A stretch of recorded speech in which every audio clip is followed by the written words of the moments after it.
Imagine a remote, unforgiving island where three highly experienced men simply vanished into thin air, leaving behind a cold, half-eaten meal and a series of chilling clues. In December of 1900, a relief ship arrived at the lonely Eilean Mor Lighthouse off the harsh coast of Scotland.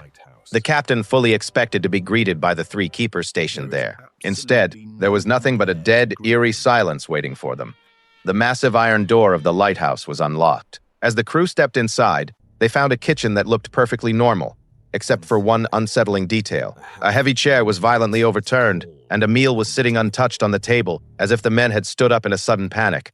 The clocks on the wall had completely stopped ticking, but the most terrifying detail was yet to come.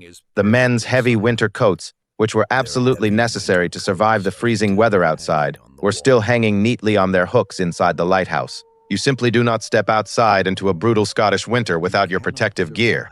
So, where did they go? The search team eventually found the official logbook, hoping for answers. The final entries were written by the head keeper, a man known to be incredibly tough. But his final words described a terrifying, unnatural storm, noting that the brave men were actually crying and intensely praying.